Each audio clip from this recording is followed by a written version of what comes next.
تو آج ہمارے سامنے ایک ایسے اسکرپٹ کے اوراق ہیں جس کی ہر سطر میں کوئی نہ کوئی راز چھپا ہے۔ جی ہم سب اس کہانی کے کرداروں جیسے کاران، جیلان، فرید اور لیلا ان سب سے واقف ہیں۔ ہوں، اور ان کی زندگیوں میں جو طوفان آئے ان کو بھی ہم نے دیکھا ہے۔ بالکل، لیکن آج ہم صرف کہانی دہرانے نہیں بیٹھے، آج ہم ان کرداروں کے ذہنوں میں اتریں گے اور یہ سمجھنے کی کوشش کریں گے کہ اس کہانی میں سچ اور جھوٹ کو ایک ہتھیار کے طور پہ کیسے استعمال کیا جا رہا ہے۔ آپ نے بالکل صحیح نقطہ اٹھایا ہے۔ یہ کہانی دراصل یہ نقابوں کی کہانی ہے۔ نقابوں کی کہانی؟ جی، ہر کردار نے ایک ماسک پہنا ہے۔ کاران اور سیما نے ایک خوشحال جوڑے کا نقاب پہنا ہے، لیلا نے اپنی محبت پر خاموشی کا پردہ ڈالا ہوا ہے، اور جیلان پر تو ایک ایسا الزام ہے جو شاید اس کی اصل شخصیت پر سب سے بڑا نقاب ہے۔ بالکل۔ تو آج ہمارا کام ان نقابوں کے پیچھے جھانکنا ہے اور دیکھنا ہے کہ اصل چہرے کیسے ہیں۔ تو پھر آئیے سب سے بڑے دکھاوے سے شروع کرتے ہیں، کاران اور سیما کی جعلی شادی۔ جی یہ صرف ایک بچی علیہ کی تحویل حاصل کرنے کا ڈرامہ نہیں، یہ تو ایک مکمل پروڈکشن لگتی ہے۔ ہاں، اور اس کی شروعات ایک فوٹو شوٹ سے ہوتی ہے جو اتنا غیر فطری ہے کہ دیکھ کر ہی عجیب لگے۔ جی، فوٹوگرافر انہیں کہہ رہا ہے اور قریب آؤ، محبت دکھاؤ۔ اور قرآن کے لیے تو سیما کا ہاتھ پکڑنا بھی ایک بہت مشکل کام لگ رہا ہے۔ اور یہی چیز اس منظر کو دلچسپ بنا دی ہے۔ یہ صرف ایک فوٹو شوٹ نہیں ہے۔ نہیں، یہ کرداروں کی نفسیات کا ایک عکس ہے۔ سیما اس کردار کو بڑی آسانی سے نبھا رہی ہے نا؟ وہ ایک اداکارہ کی طرح ہر پوز دے رہی ہے۔ اس سے ظاہر ہوتا ہے کہ وہ دکھاوے میں ماہر ہے۔ جی، لیکن قرآن، اس کے چہرے پر ایک عجیب سی کشمکش ہے۔ وہ یہ سب علیہ کے لیے کر تو رہا ہے، لیکن اس کا ضمیر اسے اندر ہی اندر کچوکے لگا رہا ہے۔ مطلب اس کا جسم اور اس کی روح اس جھوٹ کا ساتھ نہیں دے رہے۔ بالکل۔ اور اس پورے منظر کی اذیت کو بڑھانے کے لیے جیلان یہ سب کچھ چھپ کر دیکھ رہی ہے۔ ہاں، یہ بہت تکلیف دہ ہے۔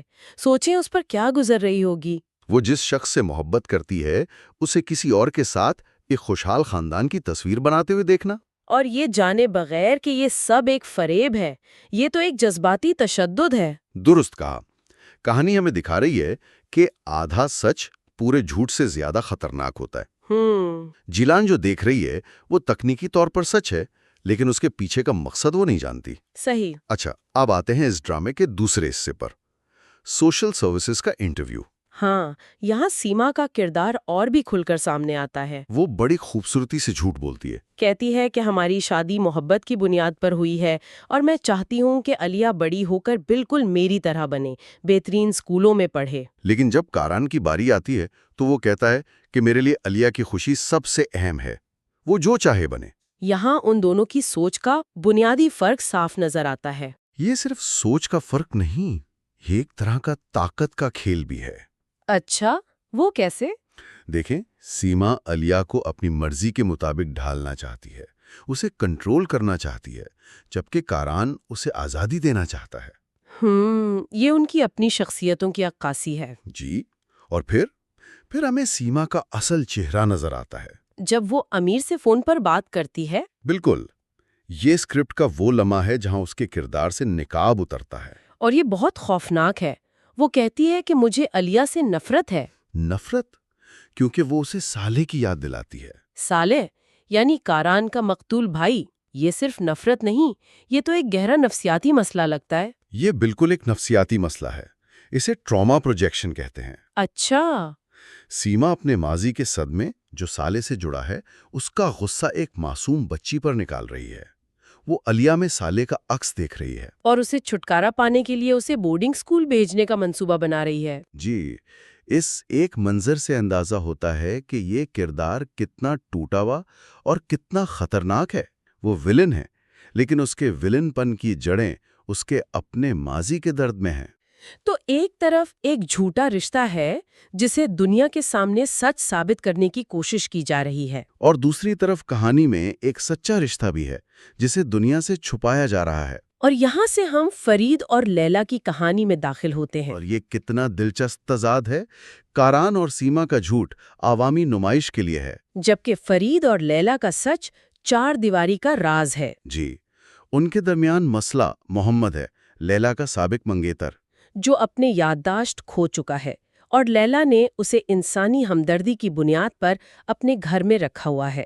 لیکن یہ راز زیادہ دیر راز نہیں رہتا۔ فرید کی خالہ، جو پہلے ہی لیلا کو ناپسند کرتی ہیں، وہ اس بات کو ایک بہت بڑا ایشو بنا دیتی ہیں۔ وہ پورے خاندان کے سامنے لیلا پر الزام لگاتی ہیں کہ اس نے گھر میں ایک غیر مرد کو رکھا ہوا ہے۔ یہ منظر بہت سے خاندانوں کی حقیقی کہانی لگتا ہے نا؟ جہاں ایک باہر والے کے آنے سے پرانے رشتے اور انا کے مسئلے سر اٹھانے لگتے ہیں۔ جی، اور فرید کا رد عمل بھی بہت انسانی ہے۔ وہ غصے اور غیرت کے دباؤ میں آ کر لیلی کو ایک مشکل انتخاب کرنے کو کہتا ہے۔ یا تو میں یا محمد۔ یہ ایک غیر منصفانہ مطالبہ ہے، کیونکہ لیلی نے محمد کو محبت کی وجہ سے نہیں بلکہ ترس کی وجہ سے پناہ دی ہے۔ لیکن اس لمحے میں فرید کی غیرت اس کی سمجھ پر حاوی ہو جاتی ہے۔ بالکل، اور لیلی اپنے کردار کے مطابق ایک بے بس شخص کو باہر نہیں نکال پاتی، جس کی وجہ سے فرید اسے چھوڑ کر چلا جاتا ہے۔ لیکن پھر اسکرپٹ میں ایک بہت ہی خوبصورت منظر آتا ہے۔ پتنگ والا منظر۔ جی، فرید اپنی غلطی کا احساس ہونے پر ایک پتنگ پر معافی نامہ لکھ کر لیلی کو بھیجتا ہے۔ اور یہاں پتنگ کا استعمال صرف ایک رومانوی اشارہ نہیں ہے، یہ بہت علامتی ہے۔ بہت علامتی ہے۔ پتنگ آزادی کی علامت ہے، بچپن کی معصومیت کی، اور ایک ایسے رشتے کی علامت ہے جو ایک نازک دھاگے سے جڑا ہے۔ تو فرید اس پتنگ کے ذریعے صرف معافی نہیں مانگ رہا، وہ اس ٹوٹے ہوئے دھاگے کو دوبارہ جوڑنے کی کوشش کر رہا ہے۔ یہ کہانی سنانے کا ایک شاعرانہ طریقہ ہے، ایک پوئٹک ڈیوائس۔ وہ دونوں دوبارہ ایک تو ہو جاتے ہیں، لیکن ایک شرط پر۔ شرط یہ ہے کہ وہ اپنے رشتے کو فرید کی بیمار خالہ سے خفیہ رکھیں گے۔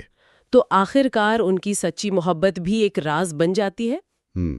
یہ کتنا عجیب ہے کہ اس کہانی میں کوئی بھی رشتہ اپنی اصلی شکل میں نہیں رہ پا رہا۔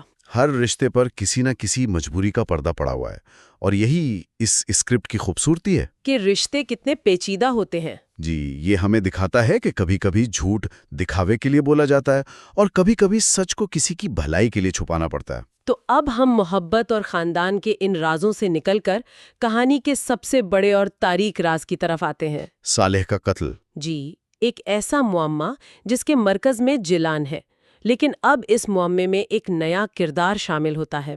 ارکان، ایک گواہ جو دعویٰ کرتا ہے کہ اس نے قتل والے دن جائے وقوع سے کسی کو بھاگتے ہوئے دیکھا تھا۔ یہ ایک بہت بڑا موڑ ہے۔ اب تک کہانی صرف کاران اور جیلان کے گرد گھوم رہی تھی، لیکن اب ایک تیسرے شخص کا امکان سامنے آیا ہے۔ اور یہاں کاران کا رد عمل دیکھنے لائق ہے۔ وہ فوراً کسی نتیجے پر نہیں پہنچتا۔ نہیں، وہ بہت سمجھداری سے کام لیتا ہے۔ وہ اپنے وکیل جان سے کہتا ہے کہ ارکان کو کسی محفوظ جگہ پر چھپا دو، اور اس بارے میں کسی کو، خاص طور پر جیلان کو مت بتانا۔ آپ کو نہیں لگتا کہ یہ تھوڑا عجیب ہے؟ وہ یہ بات جیلان سے کیوں چھپا رہا ہے؟ یہ ایک بہترین سوال ہے۔ میرا خیال ہے کہ وہ جیلان کو بچانے کی کوشش کر رہا ہے۔ بچانے کی؟ کس سے؟ اصل قاتل سے۔ اسے شک ہے کہ اگر جیلان بے گناہ ہیں تو اصل قاتل آزاد ہے، اور وہ گواہ کو ختم کرنے کی کوشش کر سکتا ہے۔ بالکل۔ اس ایک فیصلے سے کارن کا کردار مکمل طور پر بدل جاتا ہے۔ وہ اب صرف الزام لگانے والا ایک پریشان عاشق نہیں رہا، وہ ایک تفتیش کار بن گیا ہے جو سچ کی تہہ تک پہنچنا چاہتا ہے، چاہے اس کے لیے اسے راز ہی کیوں نہ رکھنے پڑیں۔ وہ اب سچ کے عمل کی حفاظت کر رہا ہے۔ اور اسی نئی سوچ کے ساتھ وہ جیلان کے پاس جاتا ہے۔ جی، اور اس بار ان کے درمیان ہونے والی گفتگو کہانی کا رخ بدل دیتی ہے۔ کاران اس سے وہی پرانے سوالات پوچھتا ہے، لیکن اس کا لہجہ اب الزام تراشی والا نہیں بلکہ سمجھنے والا ہے۔ وہ جاننا چاہتا ہے، ماننا نہیں۔ اور شاید اسی بدلے ہوئے لہجے کی وجہ سے جیلان پہلی بار ایک ایسی تفصیل بتاتی ہے جو اس نے پہلے کبھی نہیں بتائی۔ وہ کہتی ہے کہ جب اس نے مرتے ہوئے صالح سے پوچھا کہ یہ کس نے کیا، تو صالح نے جواب دیا، اس نے۔ صرف ایک لفظ۔ اور جب کاران یہ سنتا ہے تو اس کے ذہن میں جیسے ایک دھماکہ ہوتا ہے۔ بالکل، اسے فوراً احساس ہوتا ہے کہ اگر جیلان قاتل ہوتی تو صالح کبھی یہ نہ کہتا اس نے، وہ سیدھا کہتا تم نے۔ صحیح۔ اس نے کا مطلب ہے کہ صالح کسی ایسے شخص کی طرف اشارہ کر رہا تھا جو جیلان کے علاوہ وہاں موجود تھا، شاید اس کے پیچھے کھڑا تھا۔ سچ کہوں تو جب میں نے یہ منظر پڑھا تو میرے رونگٹے کھڑے ہو گئے۔ ایک لفظ، صرف ایک لفظ نے پوری کہانی کا مطلب بدل دیا۔ یہ وہ لمحہ ہے جس کا ہم سب کو انتظار تھا۔ کارن کو احساس ہوتا ہے کہ وہ مہینوں سے ایک غلط فہمی کا شکار تھا اور اس نے جیلان پر ناحق شک کیا۔ یہ اسکرپٹ رائٹنگ کی ایک بہترین مثال ہے کہ کس طرح ایک چھوٹی سی تفصیل جسے پہلے نظر انداز کر دیا گیا تھا کہانی کا سب سے بڑا ثبوت بن سکتی ہے۔ یہ ایک کلاسک ریڈ ہیرنگ تھا جس نے نہ صرف کرداروں کو بلکہ دیکھنے والوں کو بھی گمراہ کر رکھا تھا۔ اب کارن کا رد عمل دیکھیں، وہ فوراً جائے واقعہ کی طرف بھاگتا ہے۔ وہ صرف جگہ دیکھنے نہیں جا رہا، وہ اپنے ذہن میں اس پورے منظر کو دوبارہ سے تخلیق کرنے جا رہا ہے، لیکن اس بار ایک نئے نظریے کے ساتھ۔ جی، وہ اب قاتل نہیں بلکہ ایک تیسرے شخص کے ثبوت تلاش کر رہا ہے۔ تو آخر میں ہمارے پاس کیا تصویر بنتی ہے؟ ایک طرف تحویل کے لیے جھوٹ پر مبنی ایک رشتہ چل رہا ہے، دوسری طرف ایک سچی محبت ہے جسے خاندانی دباؤ کی وجہ سے چھپایا جا رہا ہے۔ اور ان سب کے بیچ میں ایک قتل کی گتھی ہے جو ایک ایسے موڑ پر آ کھڑی ہوئی ہے جہاں ہر پرانی حقیقت جھوٹی لگنے لگی ہے۔ ہر کردار دھوکے کا سہارا لے رہا ہے، چاہے مقصد اچھا ہو یا برا، لیکن اب کہانی کا مرکزی سوال بدل گیا ہے۔ پہلے سوال تھا، کیا جیلان نے قتل کیا؟ جی، لیکن اب سوال یہ ہے کہ جائے وقوع پر موجود وہ تیسرا شخص کون تھا؟ اور اس سے بھی اہم سوال یہ ہے کہ اصل قاتل کون ہے اور اس نے اتنی آسانی سے جیلان کو اس جرم میں کیسے پھنسا دیا؟ کاران کو لگ رہا ہے کہ وہ سچ کے بہت قریب ہے، لیکن شاید وہ خطرے کے بھی اتنا ہی قریب آ گیا ہے۔ اب یہ سوچنے کی بات ہے کہ اس کہانی کے بکھرے ہوئے ٹکڑے کیسے جڑتے ہیں۔